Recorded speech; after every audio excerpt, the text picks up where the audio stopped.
थोड़ा पीछे हो जाओ सारे। आप आएंगे हो जाओ चलो नीचे को ले एक स्टेप नीचे भाई इधर को माइक पे माइक मत रखो। एक स्टेप साइड कहाँ से करो सर। आज बिजली बोर्ड के अधिवेशन में आए हैं सर, क्या कहेंगे? जो इनकी कुछ मांगे थी और बिजली बोर्ड स्थिति से अवगत है। पंडित जी माइक साइड में रखो यार। वो लाभ पर लाना बिजली बोर्ड से हम लाभ कमा सकते हैं। ऐसा नहीं है कि ये घाटे का बोर्ड है। लाभ में लाकर पहले जितनों की भी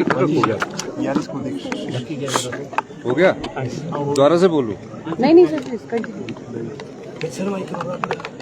लाभ में लाकर जो घाटे की स्थिति से उभर कर बिजली बोर्ड के जो पेंशन भोगी है, कर्मचारी है, उनकी ग्रेजुटी देनी है, मेडिकल रिवर्समेंट में है, इस दृष्टिकोण से हम सुधार कर रहे हैं। और मेरा ये मानना है कि जल्दी ही बिजली बोर्ड में लाभ मिलना शुरू हो जाएगा।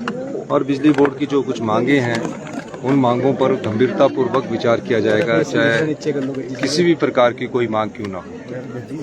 सर, जो एक मुख्य मांग थी ओपीएस को लेकर बिजली बोर्ड, देखिए ओपीएस के मामले का भी अध्ययन किया जा रहा है कि क्या हम अपने कर्मचारियों को पेंशन देना चाहते हैं।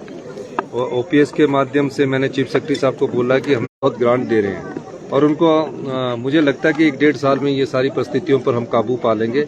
उसके बाद जो इनकी चीफ सेक्रेटरी साहब जो हमारे फाइनेंस सेक्रेटरी भी रहे हैं, चेयरमैन बनाया, उनको मैंने दिया है कि किस प्रकार से इस मामले पर आगे बढ़ा जाए, उस पर गंभीरता से विचार किया जाए। सर ये कि कर्मचारी जो हमारी विकास की गाथा लिखते आए हैं, उनके मन में एक विश्वास होता है कि दीपावली पर हमें कुछ मिलेगा, तो इसलिए मैंने 3% डीए की किस्त जारी करने के निर्देश दिए हैं और कहा कि इस साल की जो फाइनेंशियल ईयर स्टार्ट हुआ है 1 अप्रैल से, उसका जो एरियर है वो दिवाली से पहले उनके अकाउंट में चला जाए और जो बाकी का एरियर है वो नवंबर माह की पे के साथ उनको मिल जाए। इस दृष्टिकोण से मैंने डीए देने की घोषणा की है। सर पिछली सरकार की ओर से है कांग्रेस प्रदेशाध्यक्ष की घोषणा को लेकर आपने पहले भी कहा था कि इस माह के अंदर वो बार बार देने की बात नहीं है। हमने कहा ना, अंत अभी माह तो आया नहीं।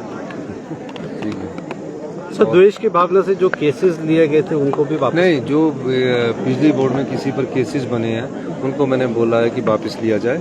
और जो आउटसोर्स के कर्मचारी इंजर्ड हुए हैं या किसी घटना का शिकार हो गए हैं, उनके लिए उचित मुआवजे की मैंने बात की है।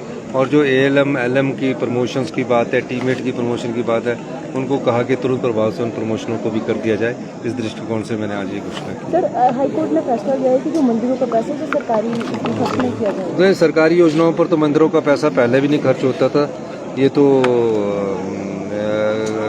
जिस भी योजना पर खर्च होता तो मंदिर वाले ही तय करते थे या उनके ट्रस्टी तय करते थे। किसी भी सरकारी योजना पर आज तक मंदिर का पैसा खर्च नहीं किया गया।